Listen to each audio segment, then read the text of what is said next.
The hard lesson of this last year has made it very clear that whatever current data proudly bannering our country as among the best performing in Asia means nothing to a Filipino who is confronted by the price of rice at 45 to 65 pesos per kilo.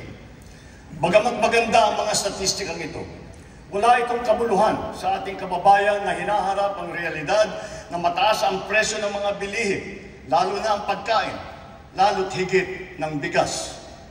Totoo, puwersa ng merkado sa ating bansa at maging sa buong daigdig ang siyang nagdidikta ng presyo. Bunso dito, halimbawa, ng giyera, problema sa supply, at puwersa ng kalikasan tulad ng El Nino na naranasan din sa ibang bansa. Subalit, hindi na ito mahalagang alalahanin ng ating mga kababayan na bibigatan sa presyo ng bigas. Mahal kong mga kababayan, alam kong damang-dama ninyo ito. Hindi natin minawalang bahala ang inyong mga hinaing at hirap na dinaranas. Sa kabila ng mga hamon ng ating kinakaharap, nasaksihan natin ang pinakamataas na ani ng palay sa bansa nitong nakalipas na taon. Pumalo ito sa lagpas 20 milyong tonelada, ang pinakamataas na ani mula noong 1987. Gayunpaman, ang ani na ito ay katumbas lamang ng 13 milyong tonelada ng bigas. Kulang pa rin ito para sa ating pangangailangan na 16 na milyong tonelada ng bigas, kung kaya't napipilitan tayong mag-angkat. Ngunit, lokal na produksyon pa rin ang ating mas bibigyan ng halaga. Kaya patuloy nating sinusuportahan ang sektor ng agrikultura upang mapabilis, mapadali at mapalakas ang produksyon mula sa pag-unla, pag-ani at paghuli hanggang sa pagbiyahe at pagbenta upang maiwasan din ang pagkasira ng mga produkto. Itong nakalipas na taon, higit 100 bilyong kilo ng mga sari-saring binhi, suwi at pataba nang ipinamahagi sa mga magsasaka. Namigay rin ng pamahalaan ng mahigit 300,000 inahin upang ito ay maparami. Para naman sa mga mangingisda, mahigit 500 milyong fingerlings at 3,000 mga bangka ang napamahagi. Nakakatulong din ang mga ginawa at inayos ng mga fish port at cold storage upang masuportahan ang kanilang industriya. Bukod pa sa mga ito, naroon din ang mga teknikal at pinansyal na tulong para sa dagdag na kaalaman sa mga makabagong pamamaraan at pagkukunan ng sapat na puhunan. Handa na rin ang pamahalaan na ilabas ang mga bakuna laban sa swine fever na magpapalakas sa mga alagang hayop at magbibigay ng garantiya sa mga magsasaka laban sa pagkalugi.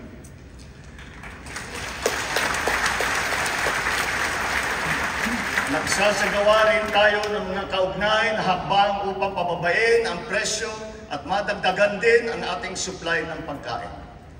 Because of compelling emergency reasons such as illegal price manipulations and by hoarders and smuggling, we were constrained to temporarily implement mandated price ceilings on rice.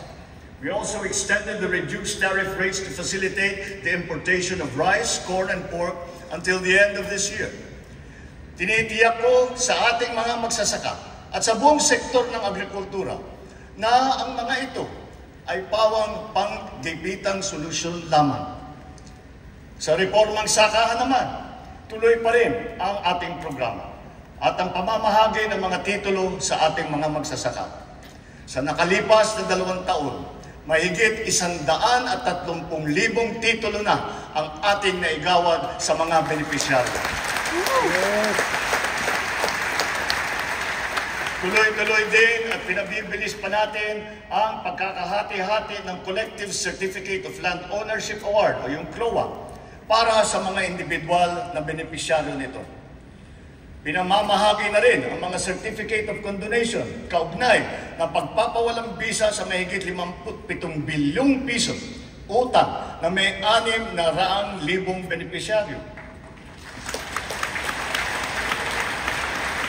Bukod pa rito, na-resolve rin ang mahigit 70,000 mga kaso patungkol sa reformang agraryo. Kasama rito, ang mahigit 2,000 kasong matagal nang nakabinbin bago pa man pumasok ang administrasyon. Through modernized customs procedures and heightened enforcement efforts, more than 2.7 billion pesos worth of smuggled agri-fisheries products have been seized, preventing them from entering the market and negatively influencing prices. Bilang leksyon, ang mga nasabat na kargamento ng bigas ay agad nating ipinapamahagi sa ating mga mahihirap na kababayan. Ganon din ang sasapitin ng lahat ng mga ipupuslit ng mga bigas. Ang ibang mga produkto naman ay ating sisirain o susunugin, bukod pa sa pagkakakulong sa mga mahuhuling mga salarin. Soon, we will be implementing the pre-border technical verification and cross-border electronic invoicing of import commodities. This will send a strong message that we mean serious business. To reduce unnecessary business costs, local government units no longer collect fees and charges from motorists transporting goods and merchandise while passing through national roads. On the same principle, LGUs have been strongly urged to refrain from collecting similar fees for the use of local roads. Nagsilbing kaagapay ng taong bayan ang kadiwa sa panahon na mataas ang presyo ng pagkain. Dahil naging epektibo ito, ang mga kadiwa centers ay magpapatuloy pa. Katuwang ang mga lokal na pamahalaan, dinagdagan pa natin ang mga kadiwa sa iba't ibang panig ng bansa. Higit sa lahat, layunin nating gawin permanente rin at mas madalas pa ang pagdaraos ng mga kadiwa. Matapos ngayong taon, ang 1,200 kilometro ng mga farm-to-market roads sa buong bansa. Mahigit 9,300 makinarya ang may papamahagi at pasilidad na magagawa ngayong taon. Patuloy tayo nagbubukas at nagkukumpuni ng mga irigasyon sa buong Pilipinas. Ngayong taon, bibigyan natin ng patubig ang halos 45,000 hektarya ng bagong lupain. Bubuhayin din natin ulit ang irigasyon sa halos 38,000 hektarya ng lupain sa buong bansa. Isa sa mga natatapos na proyekto ay ang Stage 2 ng Malitubog-Maridagao Irrigation Project. Halos 10,000 hektarya ng lupain sa North Cotabato at sa Maguindanao del Sur ang masiservisyohan ng irigasyon na ito. Ang ilan sa mga ginagawa nating irigasyon ngayon ay solar. Ibig sabihin, pinapatakbo ang mga ito ng haring araw. Hindi nauubos at hindi nangangailangan ng paggamit ng krudo. Isang halimbawa ay ang kakabukas lamang na Kabarwan Solar-Powered Pump Irrigation Project sa Quirino, Isabela. Samantala, dahil sa Halaur River Multipurpose Project sa Iloilo, halos 32,000 hektarya ng lupain ang mabibigyan ng patubig. Patutunayan ng proyekto sa Halaur River ang pinalalawig na potensyal ng irigasyon. Hindi na lamang patubig sa sakahan ang kaya nitong gawin. Ito na rin ay magagamit sa pagkontrol ng baha, paglikha ng kuryente, at pati na rin para sa turismo. Moving forward, irrigation dams will supplement all our other bulk water projects to ensure water security for our people, especially in the underserved areas. Matindi ang naging epekto ng dumaang El Nino, lalo na sa mga sakahan. Sa tinamong pinsala mula sa pagkasira ng mga pananim, nagkaroon ng proteksyon ang ating mga magsasaka sa pamamagitan ng ating binigay na crop insurance. Sa nakalipas na 2 taon, mahigit 9,000 piso halaga ang naging bayad pinsala para sa mga apektadong magsasaka at mangingisda. Ngunit, mainam na rin na nailunsad na maaga ang mga modernong paraan ng pagtatanim tulad ng low water use farming technologies. Sa ating nasimulan na proyektong Lawa at Binhi, isinasagawa na ang mga modernong imbakan ng tubig upang lalong maging handa at protektado ang ating mga magsasaka sa banta ng tagtuyot. As we can see in all the world, weather events are, as has been predicted, getting more extreme, such as torrential rains that instantly shift to scorching heat waves, or vice versa. Our country's geographical location makes us highly vulnerable to the adverse effects of climate change. Precisely because of our inherent vulnerability, we are proactive advocates for heightened climate responsibility and justice on the global stage. To this end, we have secured a seat on the board of the Loss and Damage Fund. And further, the Philippines has also been selected as host country to that fund. This will require an enabling law from Congress to confer the legal personality and capacity to the board. This welcome development shall complement all our other climate adaptation and mitigation measures and give us a strong voice to access the needed financial assistance for climate-related initiatives and impacts. Gayunpaman, ang pinakamahalaga ay ang buong bansa ay matibay at laging handa sa nakakapinsalang mga sakuna. Nangunguna ang ating mga DRRM workers upang tiyakin ang ating malawakang paghahanda at ang ating pagiging mulat at listo sa anumang oras. Bilang pangunahing paghahanda, nagtatayo tayo ng mga mahalagang infrastruktura na magsisilbing proteksyon at sentro ng koordinasyon, lalo na sa aspeto ng paghahatid tulong. Within the past 2 years, almost 100 evacuation centers have already been built. While in January of this year, we started the operations of our Disaster Response Command Center, which shall serve as a central hub for the government's disaster response efforts. Ngayon, sa pagpihit ng panahon, ang hagupit ng La Nina at mga matinding pag-ulan naman ang ating binabantayan at pinaghahandaan. Mahigit 5,500 flood control project ang natapos na at marami pang iba ang kasalukuyang ginagawa sa buong bansa.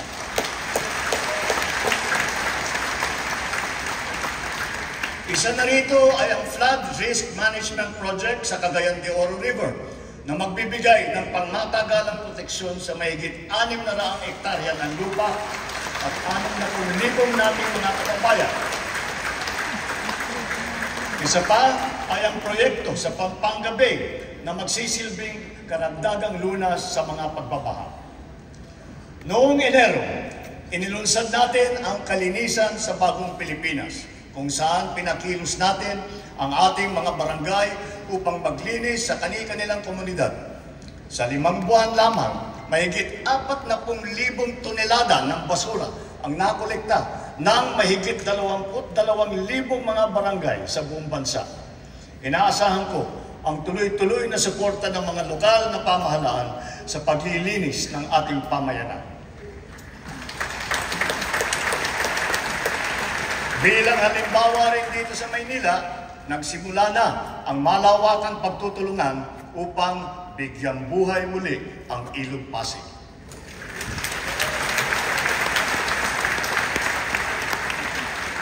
As we enter the midterm, our infrastructure development remains sustained, strategic, and on schedule.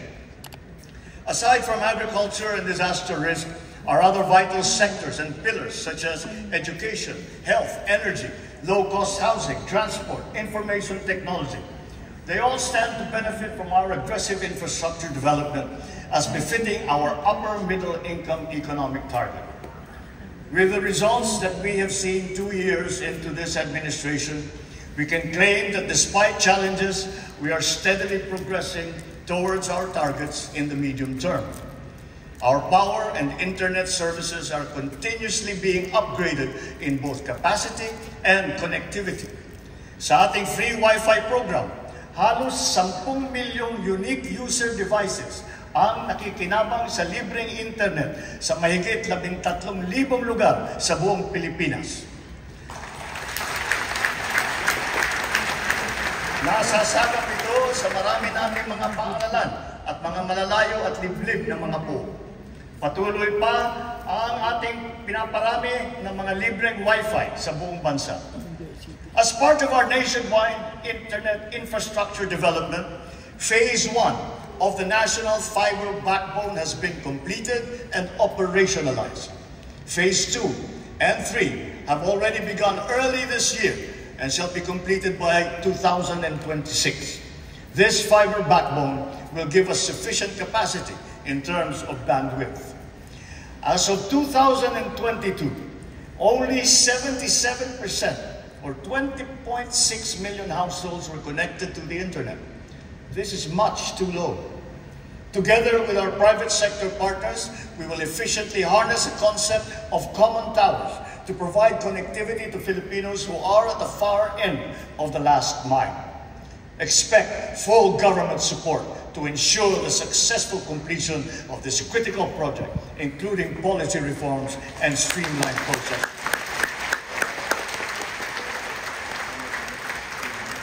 Bigger and faster IT infrastructures require stronger and more impervious cyber defense. Our recently launched National Cybersecurity Plan lays down the blueprint for us to safeguard our systems against cyber attacks. With this said, I have directed the agencies concerned to ensure that the speed and quality of our IT development always mirrors the pace and trajectory of our economic aspirations. As energy projects get completed and new investments pour into this sector, we expect our nation's power supply to increase at a steady pace to meet our growing demand in the next few years.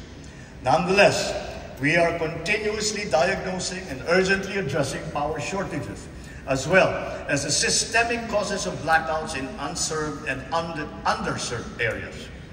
Nireremedyohan natin ang pangangailangan ng mga lugar na wala pang kuryente at madalas ma-brownout sa pamamagitan ng microgrid at off-grid systems at mga missionary small power utilities na sinusuportahan pa rin ng solar.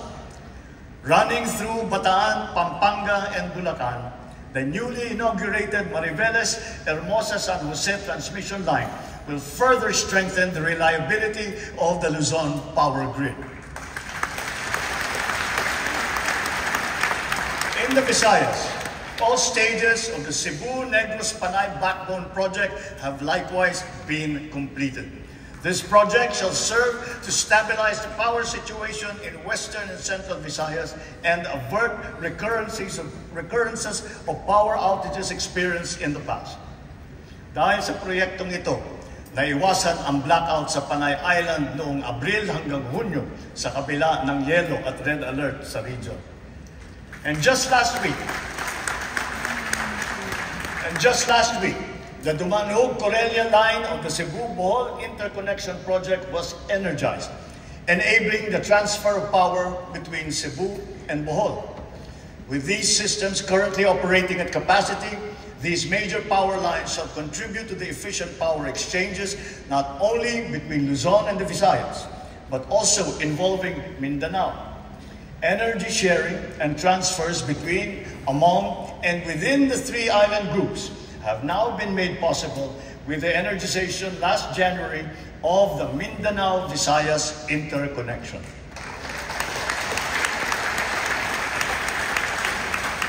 The energization of the Mindanao-Visayas interconnection is a defining moment, not only for the power sector, but for the entire country. Finally, we have connected the power grids of all three major island groups.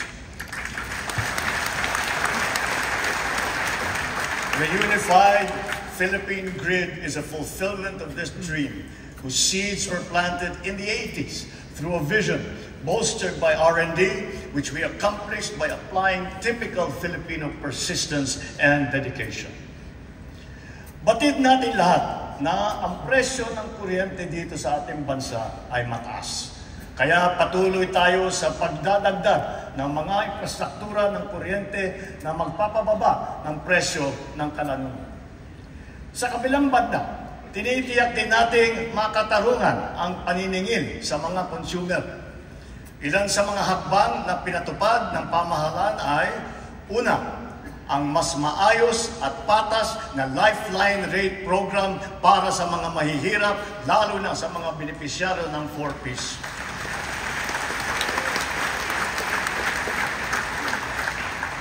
Pangalawa, ang naging pangsamantalang pagsuspindi ng fit-all tariff sa ating electric bill. Pangatlo, ang anti-bill shock program. At pang-apat, ang naging pagsuspindi ng wholesale electricity spot market noong panahon na nag-red alert sa Luzon at Visayas grid. At ang panghuli, mga refund at pagpapatanggal ng mga sobrang singil sa consumer tulad ng franchise fee.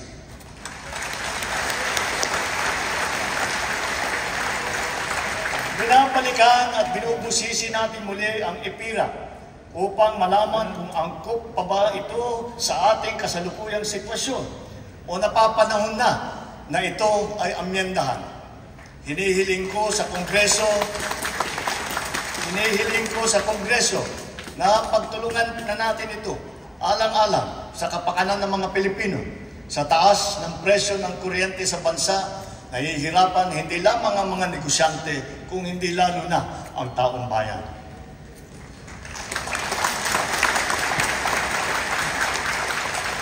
As of May this year, 12,000 kilometers worth of roads and more than 1,200 bridges have been built and upgraded across the country. Of note, we have provided a budget to upgrade 367 bridges and almost 1,600 kilometers of road along our country's longest thoroughfare, the Maharlika Highway from Luzon all the way to Mindanao. Moreover, significant segments of major expressways which are part of the Luzon Spine Expressway network have now been opened to the public.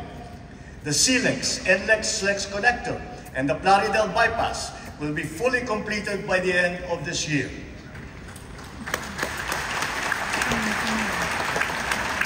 CALAX and the C5 South Link will be fully operational by next year.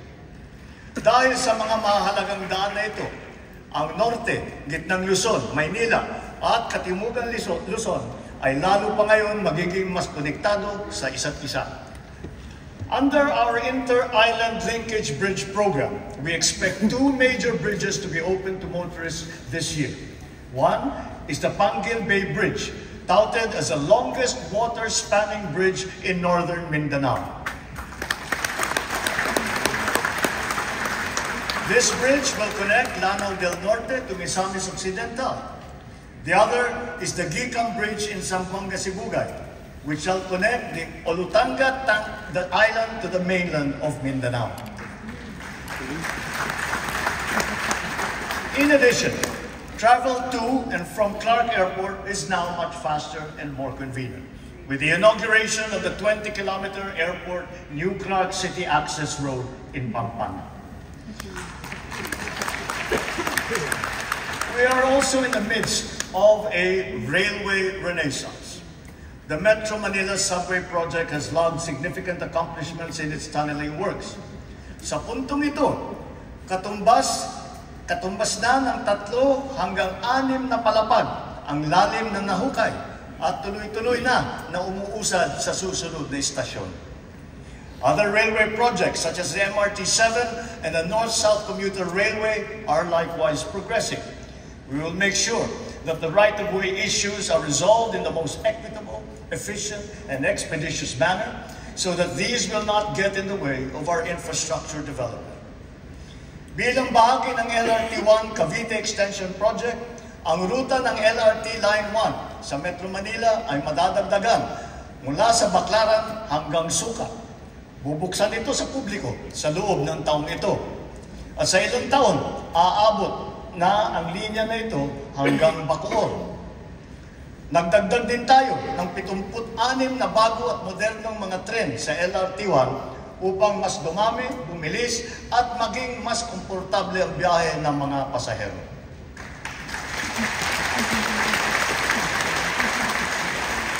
Kamakailan lamang, binuksan naman natin muli sa publiko ang PNR Bicol Line na may habang 100 kilometro mula Naga hanggang sa Legazpi. Gayon din, patuloy ang pagpaganda ng ating mga paliparan at ang ating mga daungan para sa ikaginahawa ng ating mga manlalakbay. Unang-una na rito ang paliparan ng Maynila. Sa pangangasiwa ng pribadong sektor, inaasahang gaganda ang itsura at serbisyo nito sa mga susunod na taon. Soon, it will be capable of accommodating 48 flights per hour, servicing our ever-increasing local and international flight routes, and catering to more than 62 million passengers every year. More than 70 airports and seaport development projects across the country have now been completed, and another 350 ongoing projects are set to be completed by the year 2028. Notably, the capacities of the passenger terminal buildings of the General Santos Airport and the Bicol International Airport have been expanded by 300 and 500%, now catering to 2,000 and 1,600 passengers respectively. Meanwhile, the Batangas Port BTB, our popular marine gateway to Mimaropa, the Visayas, and to Mindanao, can now accommodate 8,000 travelers at any given time. Thanks to Congress, the public-private partnership as a crucial funding mechanism for big-ticket projects is now institutionalized by the force of law.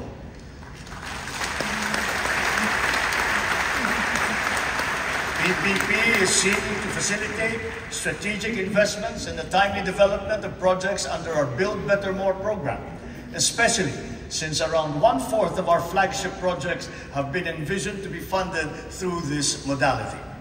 As a perfect example, the NAIA PPP will go down in our history, not only as among the largest and fastest approved PPPs, but one that has set the bar in terms of openness, transparency, and competitiveness of the process. Through this partnership, our foremost aerial gateway is now primed for a revitalization. Once considered as among the worst and most stressful airports in the world, it will soon be a world-class international airport that we can all be proud of.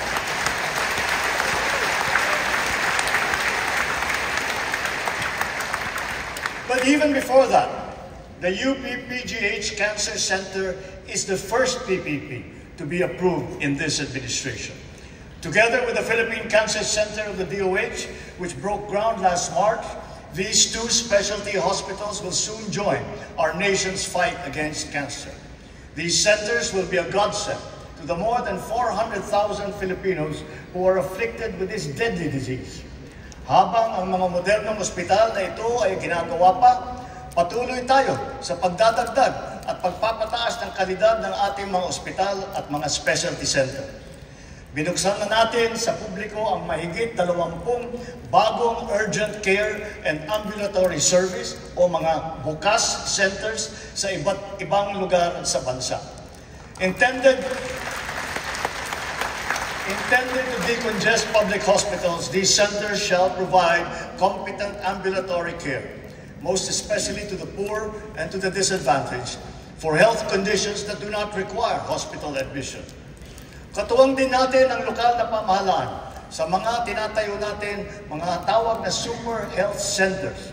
Sa tulong ng mga LGU, palalagyan natin ang sapat na mga doktor at nurse ang mga ito at madadagdagan pa natin sa mga susunod na taon.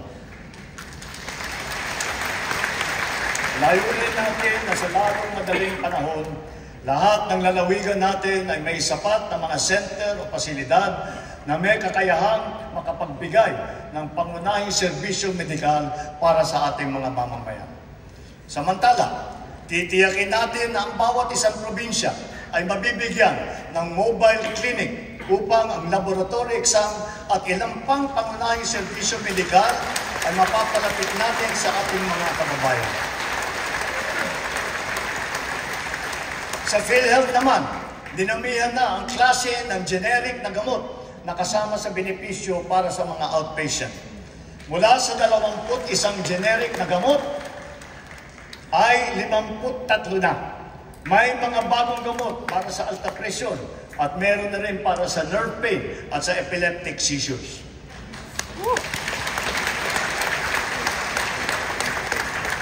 Bilang tugon sa dumaraming insidente at tumataas na presyo ng pagpagamot, itinaas na ng PhilHealth ng mahigit doble ang mga benepisyo para sa mga malulubhang karamdaman tulad ng acute stroke at pulmonya. Ang limit na ngayon para sa mga kondisyon na ito ay itinaas na hanggang 76,000 piso at 70,000 piso. Upang mapaigting pa ang paglaban natin sa kanser, tinaasan ng PhilHealth ng mahigit 1,000% ang benepisyo para sa pagpagamot ng breast cancer. Ang dating limit na 100,000 piso, ngayon ay ginawa na nating 1.4 million pesos. Wow.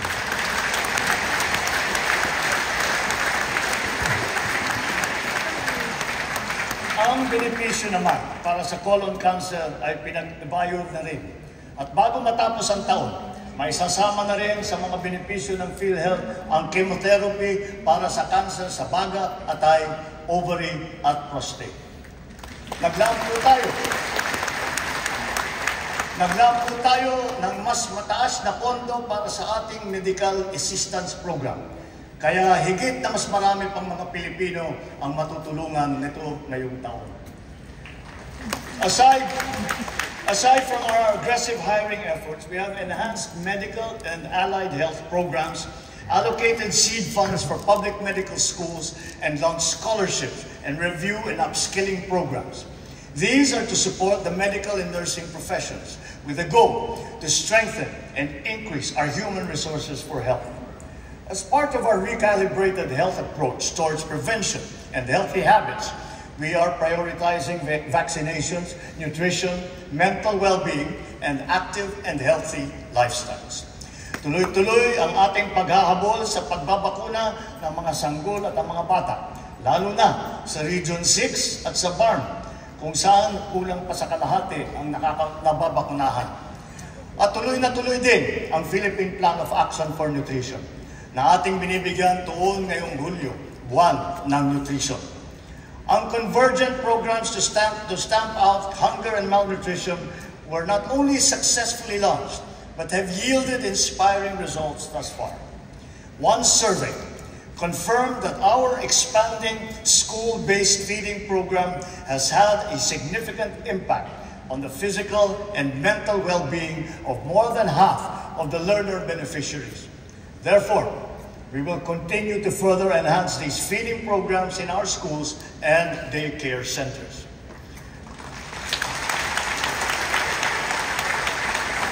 The recently launched Walang Gutom 2027 will now be fully rolled out from the initial 2,300 households, now all the way to 300,000 food-poor households across the country by the end of this year.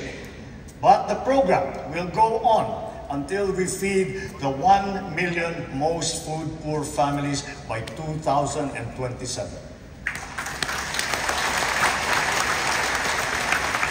An important component of our strategies to address malnutrition shall be the program for the first 1,000 days, or the first 2 years of a child's life.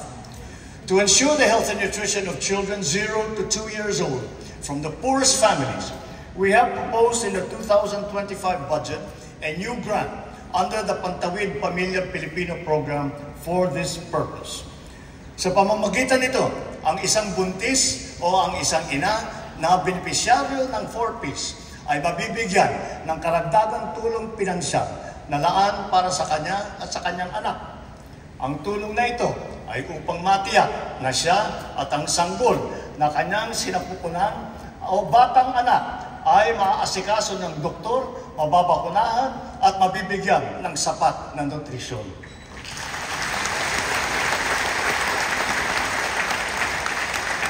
Closely related to these, the DOST has been continuously undertaking scientific research to develop nutritious food and drinks which can be integrated into the government's feeding program.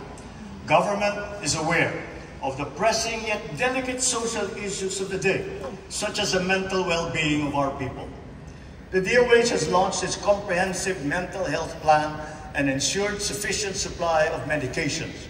PhilHealth has also released this year its mental health benefit package for all its members. At the same time, grassroots and sports for all programs are back in the mainstream, catering to Filipinos of all ages. Nailunsad na naman muli ang taunang palarong pambansa matapos ang 3 taon na pagkakatigil nito dahil sa pandemya. Binabati natin ang Marikina at Cebu at ang kagawaran ng edukasyon sa kanilang matagumpay na pagtatanghal ng mga palarong ito. We will continue to support these health-enhancing sports programs. Through these, we will also set forth our youth on the same well-established path that has taken some of our national champions and renowned athletes to sporting greatness. As we speak, 28 of our finest athletes are competing in Paris now for the glory of the Philippines.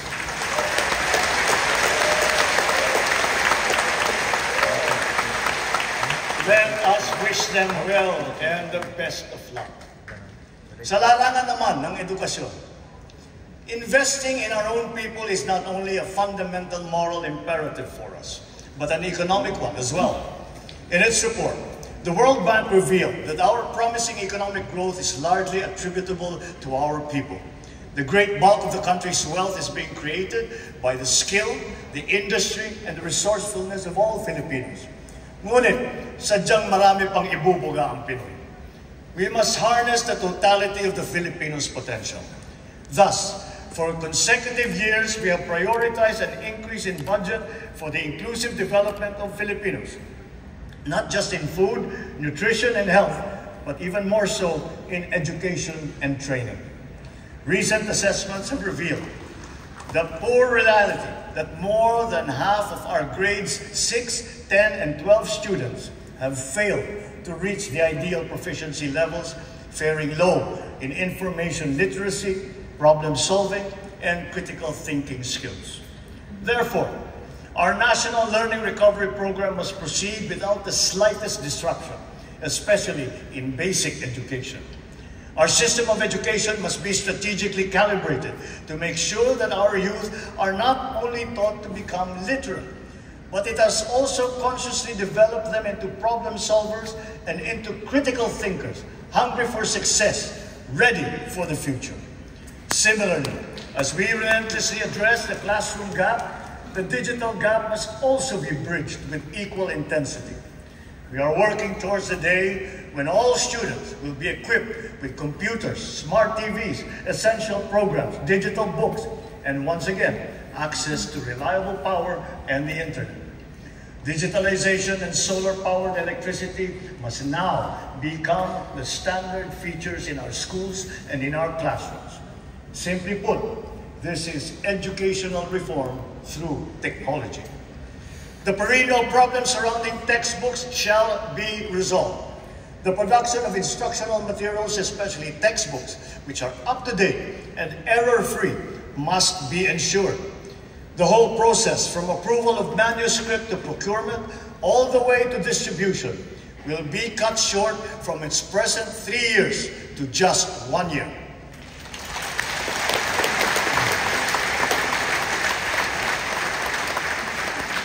Ito ngayon ang magiging hamon sa ating bagong kalihim, na tiyakin ang pagbangon at pagtaas ng kalidad ng edukasyon sa bansa sa lalong madaling panahon.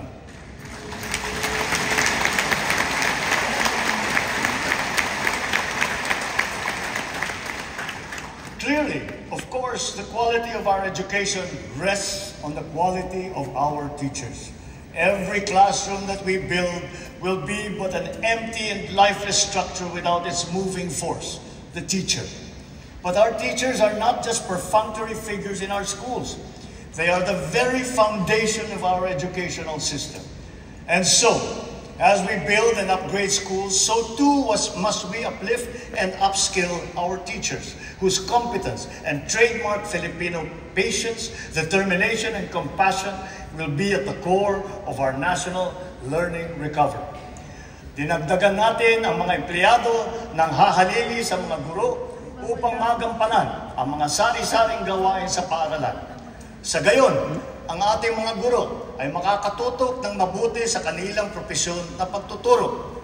Katuwang ang Kongreso na isabatas na ang Kabalikat sa Pagtuturo Act.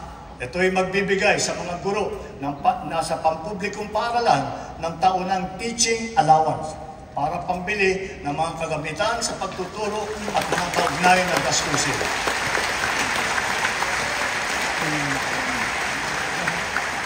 Matatanggap na nila ito simula sa susunod na taon. Meron na rin silang personal accident insurance mula sa GSIS. Makakapaghatid din ng dagdag na ginawa ang special hardship allowance para sa mga karagdagang public school teacher na masasaklaw nito na nakakaranas ng matinding hirap at panganib sa kanilang araw-araw na pagtatrabaho. At wala na ring utang-taging sa mga teacher. Hindi magiging hadlang ang kanilang pagkakautang upang makapag-renew ng kanilang mga lisensya. Bagkus, marapat lamang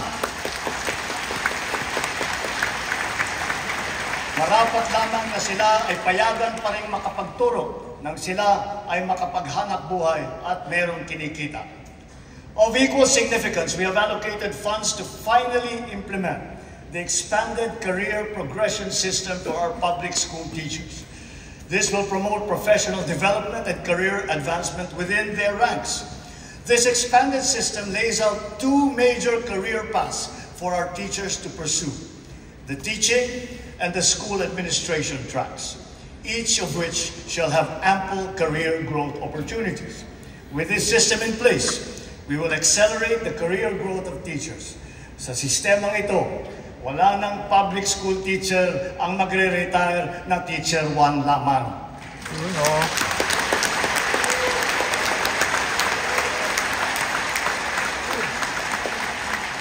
Sa madaling sabi, kung talagang ninanais nating maging matagumpay ang hinahangad nating pagbangon sa larangan ng edukasyon, sila, ang ating mga guro, ang dapat nating itaguyod at patatagin. Last year, we reported that our system of higher education was gaining international recognition for all the right reasons. As further evidence, 87 of our higher educational institutions have now made it into various world university rankings. 51 of them are public universities or colleges.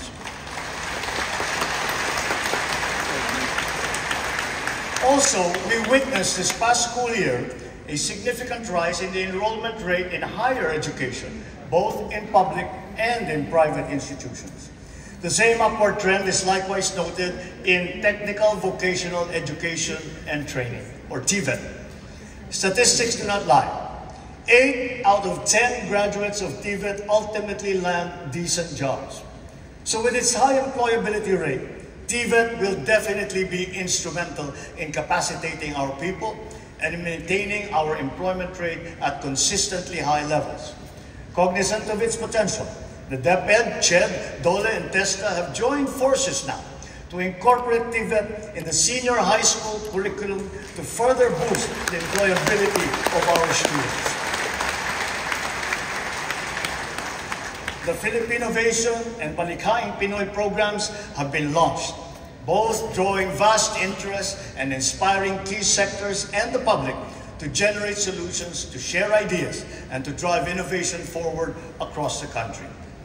The IT and creative sectors are burgeoning industries, knowing no territorial bounds, and they hold great promise for our talented and hardworking people. This is the call of our times, and we are moving to answer that call.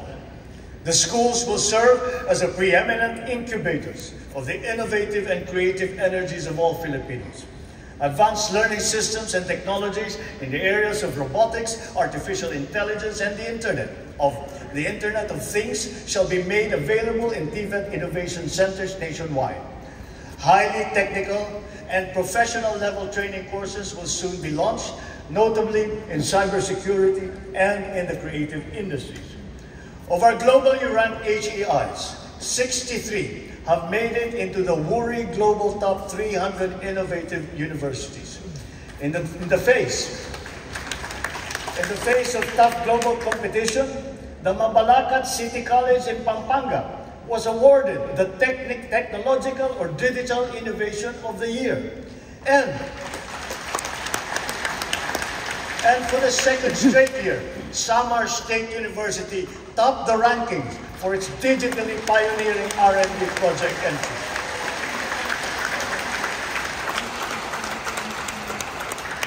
Relevant scholarships and R&D grants will continue to be available, aligned with our agenda to foster startups. To commercialize and mass-produce R&D outputs, crucial support, such as intellectual property rights enforcement and venture financing, have been put into place. We are also building essential infrastructure and linkages to support the ethical development of artificial intelligence systems for high-impact practical applications. Since the nation's foray into space technology, our satellites in space have generated more than 51,000 maps, images, and spaceborne data for various purposes.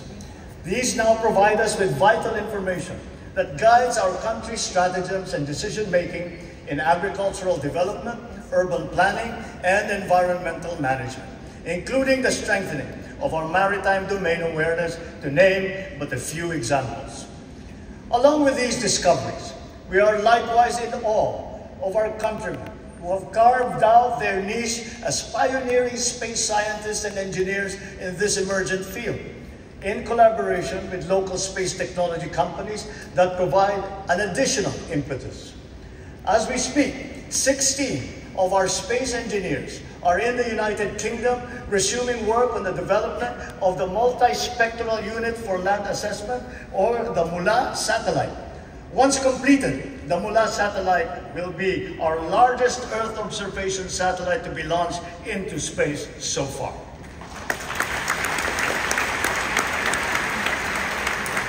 May they inspire the next generation of Filipino students to follow their footsteps and reach for the stars. Sa ating mga trabahador, our employment rate has increased to 95.9%.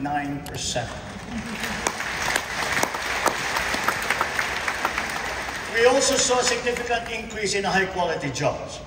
Underemployment, too, has decreased from 11.7% in May of 2023 to 9.9% today.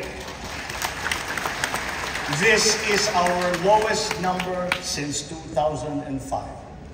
Notably, we also saw an increase in middle-skilled employment, wage and salaried employment, and full-time jobs.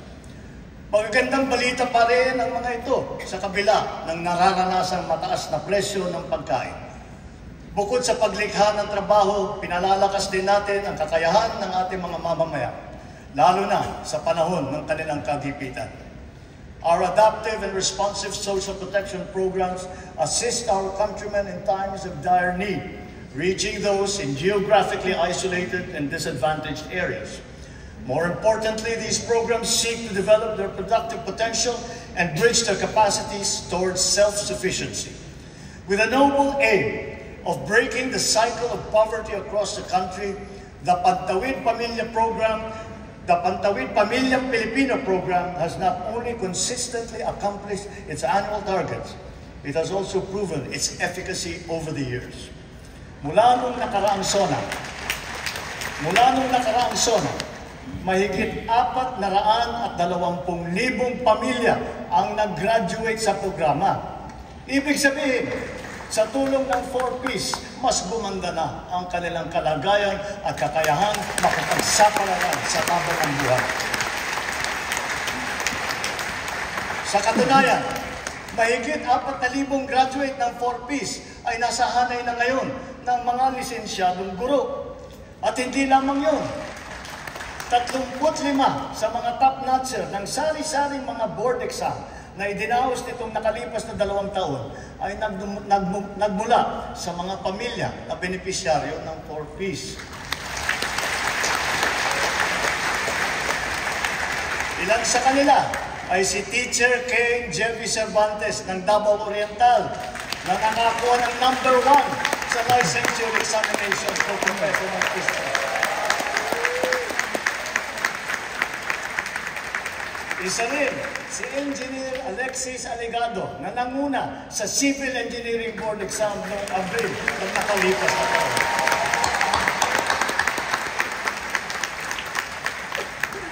Tomorrow, the birthday of Apolinario Mabini, we cap off the National Disability Rights Week. Our PWDs can rest assured of government's effective implementation of beneficial policies and programs that will guarantee equitable opportunities, special interventions, and incentives for them. Mula nang pumasok ang administrasyong ito, nagsimula na ang mga programang pangkabuhayan na nakalaan para sa ating mga PWD. Sa susunod na taon, ilulunsad naman ng PhilHealth ang benepisyo nito para sa mga batang may kapansanan.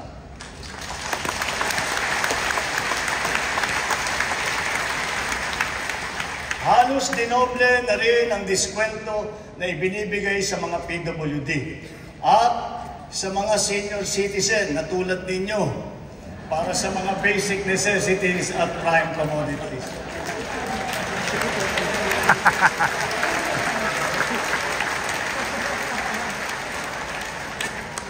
Senior citizen. Natuwa kayo na. Mana kayo eh. Sa lahat ng mga ginagawa natin ito, katuwang natin palagi ang pribadong sektor, lalo na sa mahalagang bagay ng trabaho at pasahod. With tripartite consensus, minimum wage levels have been increased in various sectors in all regions, including the BARM, for workers and private establishments. Makakapagdulot ito ng ginhawa sa mahigit 4 na milyong mga kababayan na natin at ng kanilang mga pamilya. Para naman sa ating mga kawani ng gobyerno, mayroon silang maaasahang medical allowance bilang karagdagang benepisyo sa susunod na taon.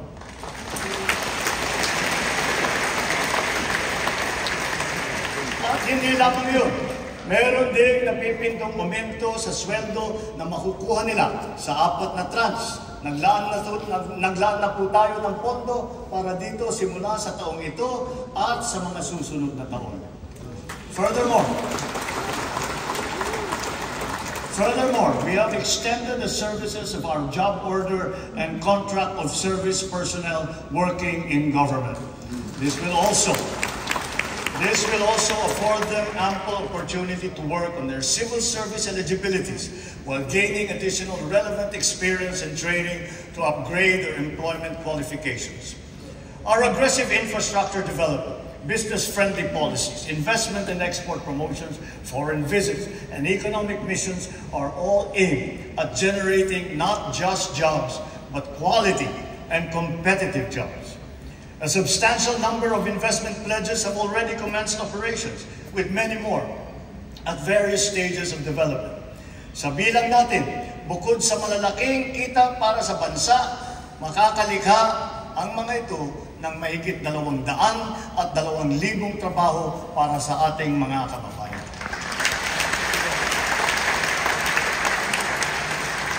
The rationalized incentive scheme under the CREATE Act has also made possible the generation of investments amounting to more than 1 trillion pesos and more than 100,000 new jobs. This promising state of affairs is now beckoning us to create more through the passage of the Create More Act. Conscious efforts to improve the ease of doing business and delivering government services through digitalization, integration, and streamlining of processes have produced their intended multiplier effects. Cost savings from operations have translated to higher revenues and to more speedy transactions. These have effectively addressed the fragmented, overlapping, and time-consuming procedures that have hindered optimal productivity by government. Attributable to these transformative reforms, government services are becoming more efficient. More and more systems are now digital and cashless, assimilating individuals, MSMEs, even agricultural workers. These have expedited transactions and commercial exchanges and promoted the convenience of all parties concerned. Ang Paling QR ay isa sa mga programang unti-unting lumalakas, ang hatak sa publiko at dumarami ang gumagamit. Bolstering our Cybercrime Prevention Act, the recently passed Anti-Financial Account Scamming Act will further protect the public by heightening the responsibility and security systems of banks and financial institutions and imposing high criminal liabilities on social engineering schemes and money mules. Job placement also has seen significant progress, especially through our Public Employment Service Offices, or PESOs, nationwide. PESOs have harnessed IT capabilities and improved labor industry coordination. Collectively, they boast a job placement success rate of 98%.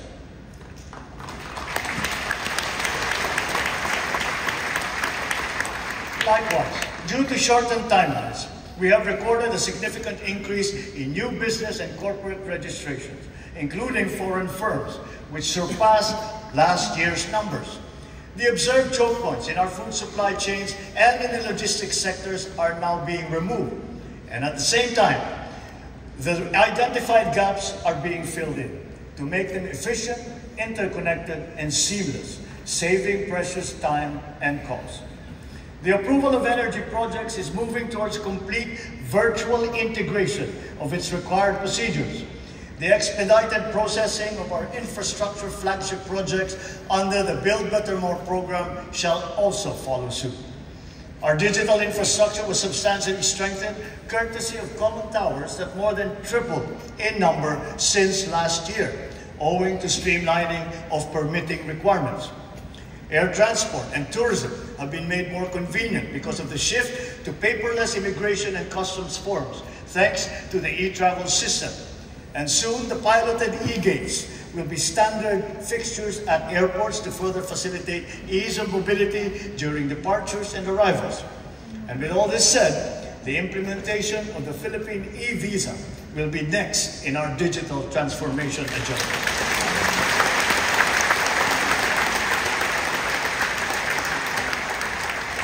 Let us now go to tourism, because we in the Philippines have no less than 7,641 beautiful reasons to tap the potential of our tourism sector, for which our archipelagic nation is internationally renowned and from which many Filipinos derive their livelihood. While a resurgence in this all-important sector is being observed, pre-pandemic data present to us a great challenge that we must surpass. It is a challenge that is well within our grasp. Our infrastructure and digital reforms, the development of tourism sites, and the enhancement of the overall tourist experience are all calculated to boost the productivity of the tourism sector.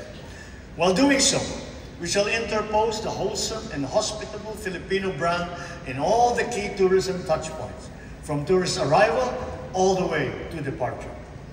But the tourism challenge has already evolved and now requires a multifaceted strategy. The focus now is on experiential tourism. Food, culture, heritage, the arts, education, halal, Islamic traditions, dive, cruise, farm and ecotourism, even sports, have now become potent subjects and products of a nation's tourism. This is an imperative, and that we must elevate and expand our understanding of the one town, one product, or OTOP concept. It must not inhibit, but rather it must inspire. We must not rest content to have just one. Rather, we must seek the optimal number of high-quality products and services which at the same time showcase our community's distinctive history, traditions, and talents. Filipino creativity and ingenuity will enliven and unlock the as-yet untapped potential of these new facets of Philippine tourism. Sa ating mga OFW, ayon sa datos ng Bangko Sentral, mahigit 37 bilyong dolyar ang naipasok sa bansa ng ating mga OFW noong nakalipas na taon.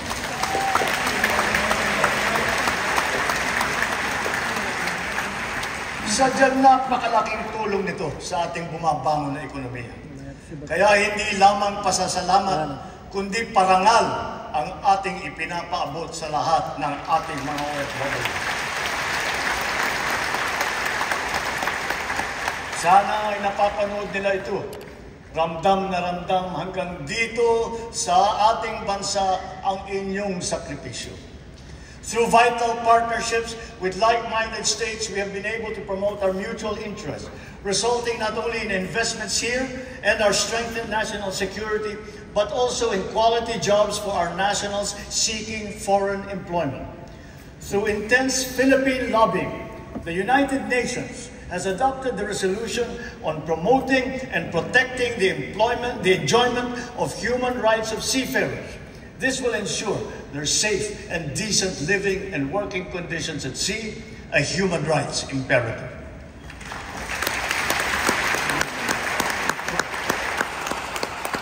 Patuloy ang ating pagtulong sa mga OFW. Hindi ito natatapos sa kanilang paglisan sa bansa. Karagdagang mga espesyal na pasilidad at serbisyo ang ating binuksan para sa kanila, tulad ng OFW Lounge sa NAIA at Seafarers Hub sa Maynila. Ang mga OFW natin na naapektuhan ng sari-saring mga kaguluhan tulad sa Israel, sa Gaza, sa Sudan, Lebanon at Yemen ay natulungan natin at naiuwi ng ligtas sa bansa.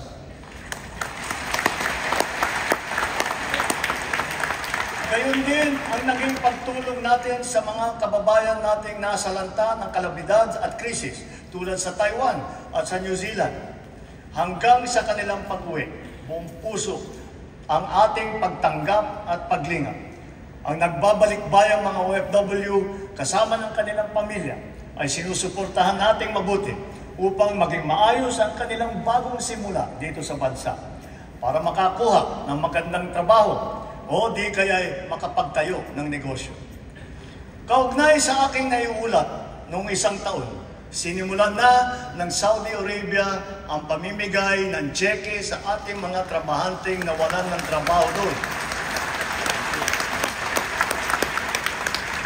Unti-unti, ang ating mga naapektuhang OFW ay nababayaran na.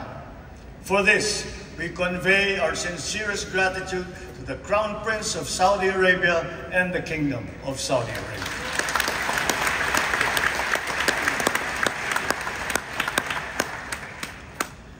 Lessons from history and current events teach us that peace and order is an essential ingredient of genuine prosperity and social development. This is the path that we choose to take.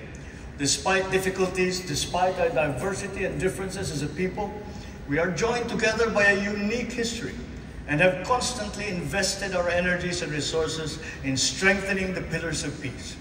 Our police, military, and Coast Guard undergo continuous capacity building and asset upgrading so that they are better able to preserve the peace and defend our territory.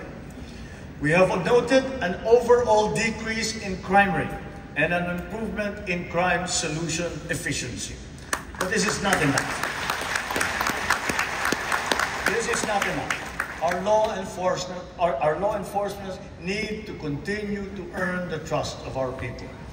The strong pillars of our criminal justice system, especially in light of the new rules on criminal investigation and our independent judiciary, function in unison. In tandem with the justice system, COA's audit mechanism works in harmony with our transparency, streamlining, and open government initiatives. All in all, these successfully foster a culture of accountability that curbs corruption in government. With the newly enacted Republic Act number 12009 that I signed just last Saturday, government procurement will be modern and innovative, more streamlined and efficient, and truly at par with global best practices. We sincerely thank Congress for its timely and decisive action in amending the 20-year-old law. We have come a long way in our quest for a lasting and inclusive peace. No guerrilla fronts remain active across our country today. Only 7 weakened groups remain to be dismantled. and they are the subject of focused operations. But along with the assertion of government might, we also offer peace, community development, and reintegration programs for those who have returned to the fold of the law. Through a comprehensive and transformative approach, we have rebuilt not only lives, but also conflict-affected communities. The implementation of peace agreements is now in its concluding phase. Former combatants now live peaceful and productive lives in their respective communities. Some of our former rebels are now absorbed into the AFP, serving in the defense of the Republic, while others are now part of the PNP BARM. Government will honor and fully comply with its remaining deliverables and commitments under these agreements.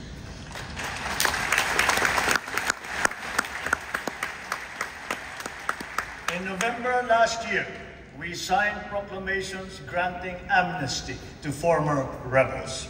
A month later, and then in June of this year, the House of Representatives and the Senate issued their respective resolutions concurring with these amnesty proclamations. That Congress is one with us is a testament to the whole nation's sincere desire for peace. In such a short period, the BARM has impressively established a strong foundation for its progressive autonomous social development. Investments continue to pour into the BARM. Last year, investments in the region increased by 140% year-on-year. The improved peace and order situation, good governance, not to mention high hopes and confidence amongst its people, all contribute to the reasons why BARM's poverty index has significantly decreased since 2018. In Marawi,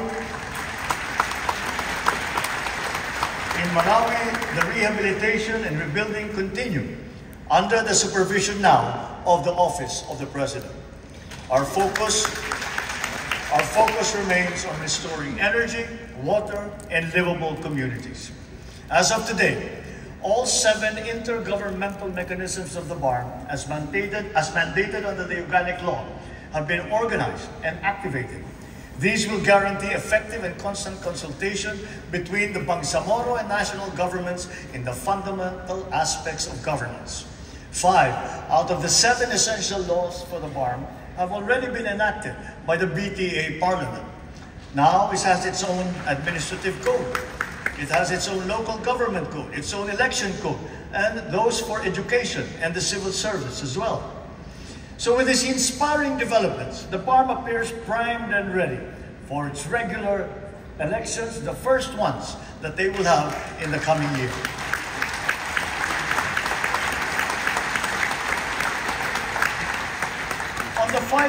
On the fight against dangerous drugs, our bloodless war on dangerous drugs adheres and will continue to adhere to the established 8 E's of an effective anti-illegal drug strategy.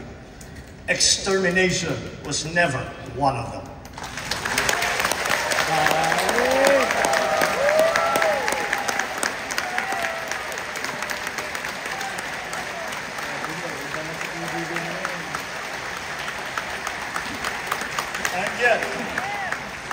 And yet, in more than 71,500 operations, it has resulted in the seizure of more than 44 billion pesos worth of illegal drugs and the arrest of more than 97,000 drug personalities. More than 6,000 of those arrested were high-value targets. 440 of them were government employees, of whom 42 were uniformed personnel. 77 were elected officials.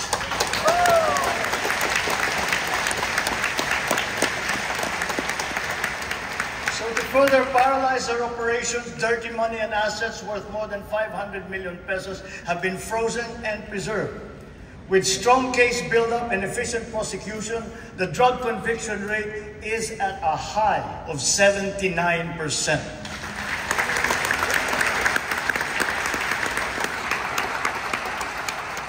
Together with this, we welcome the report that the number of drug-affected barangays in our country has been reduced by 32%.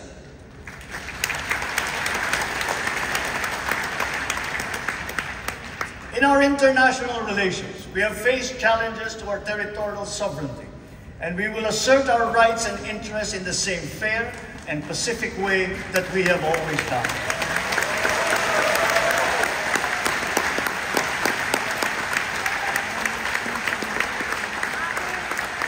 Proper diplomatic channels and mechanisms under the rules-based international order remain the only acceptable means of settling disputes.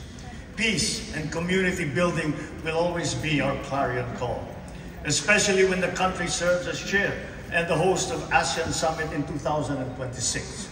We continuously try to find ways to de-escalate tensions in contested areas with our counterparts without compromising our position and our principles. I know that our neighbors too are doing their best to make this work. The Philippines cannot yield. The Philippines cannot waver.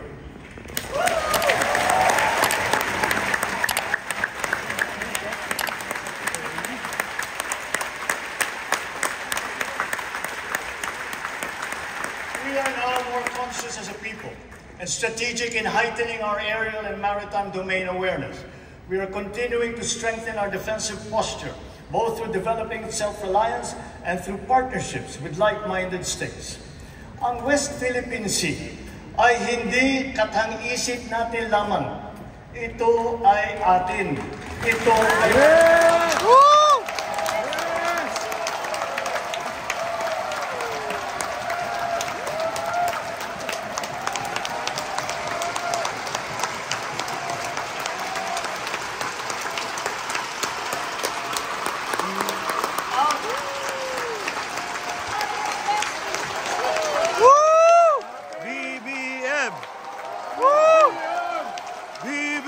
At ito ay mananatiling atin hanggang nag-aalab ang diwa ng ating minamahal na bansang Pilipinas.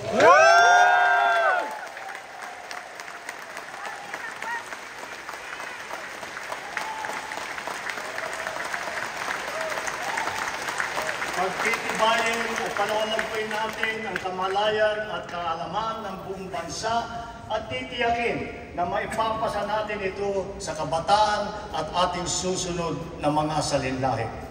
Laws on our maritime zones and archipelagic sea lanes make sure that this intergenerational mandate, this duty, will firmly take root in the hearts and minds of all our people. Sa buong sandatang lakas, sa Coast Guard, sa ating mga mangingisda sa West Philippine Sea. Tagapin po ninyo ang taus-pusong pasasalamat ng buong bansa dahil sa inyong ginagawang pagmamatyag at sakripisyo.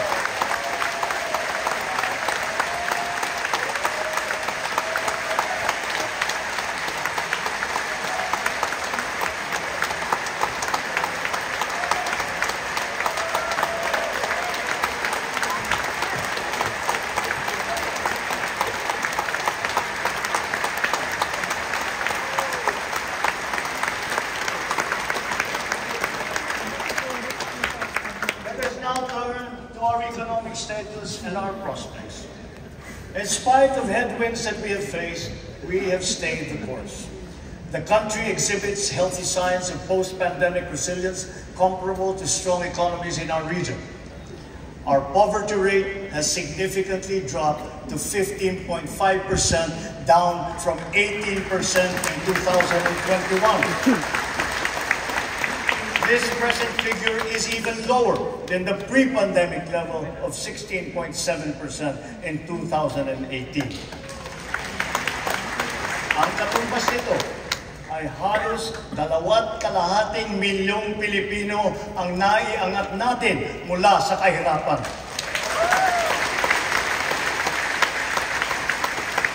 Kasabay nito, nabawasan ng lagpas 1,700,000 ang bilang ng mga Pilipinong walang sapat na pambili ng pagkain. Patuloy natin pagsisikapan na marami pa tayong maiahon mula sa kahirapan. To sustain the country's economic gains, we are promoting investment-led growth. We have set in motion policies and programs to create an environment conducive for business to thrive. like reforms in the capital markets and implementation of green lanes.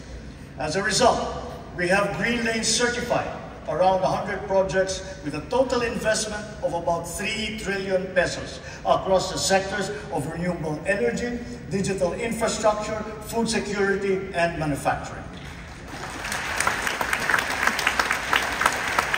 The Philippine financial system remains robust and resilient. Tax and non-tax revenue collection has also become more efficient in pace with our rejuvenated economy. Notably, for the past 2 years, our GOCCs have remitted dividends to the national government with a combined tally exceeding their contributions in 2022.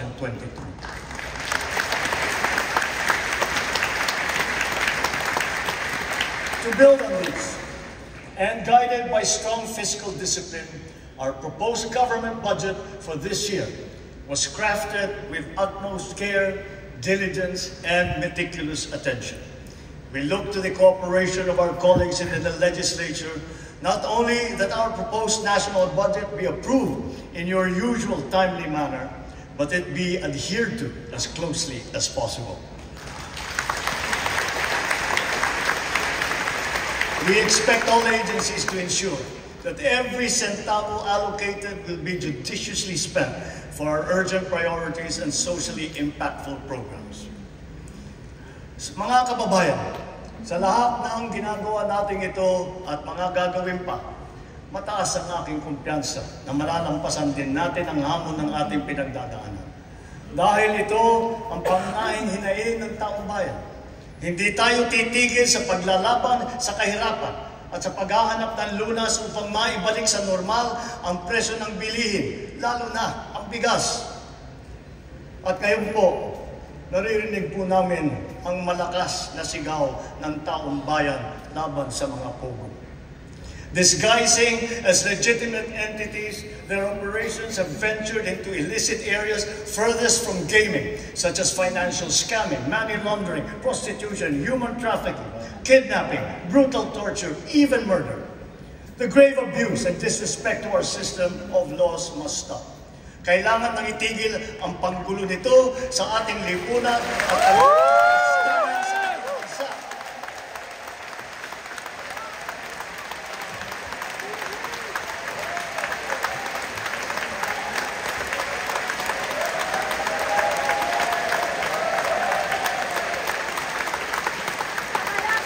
effective today, all pogos are banned.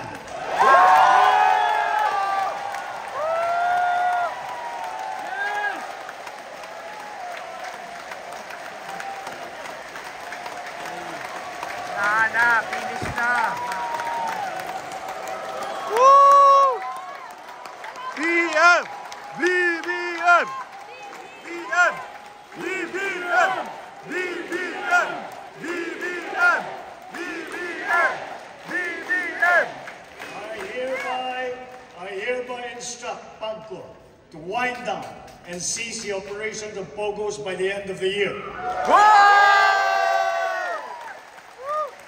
The DOLE, in coordination with our economic managers, shall use the time between now and then to find new jobs for our countrymen who will be displaced.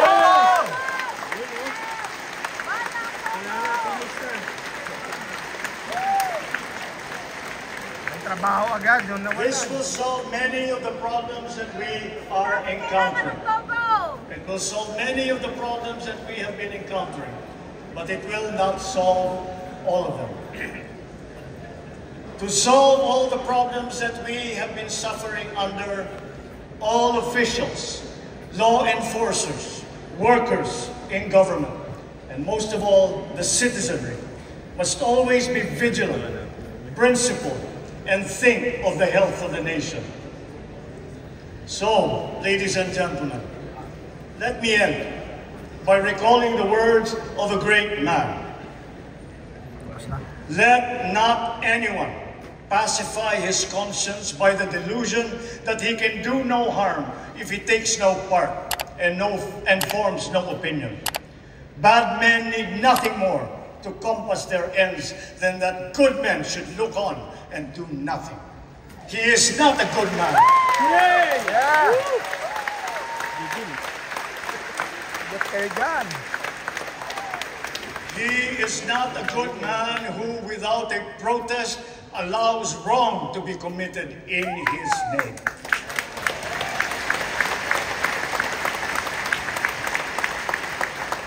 Mga minamahal kong kababayan, lagi po nating labanan ang mali at ang masama.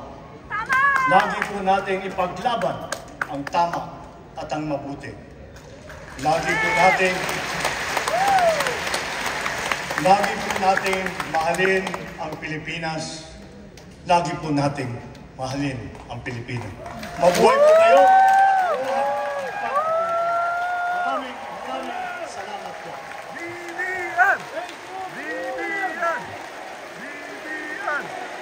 BBM! BBM!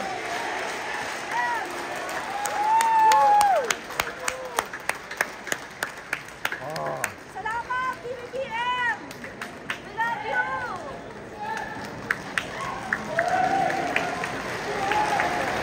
Tatan, tatan, tararararatan.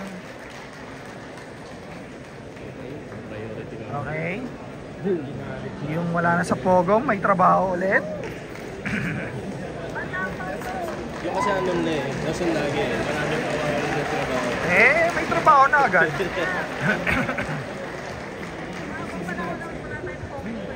Wala tayo.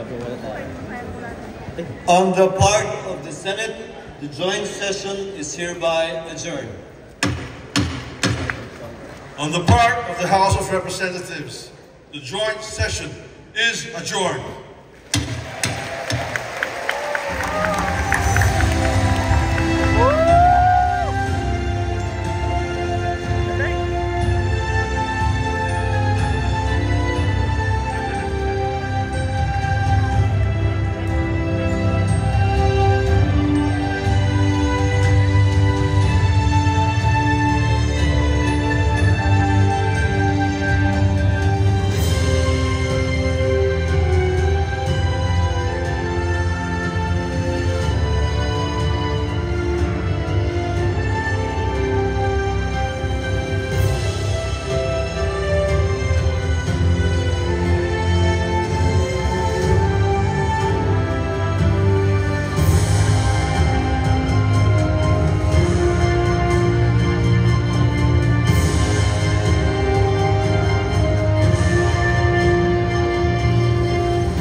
Sarap ma-interview itong si Juan eh. Chip eh. Robert Cruz eh. Pero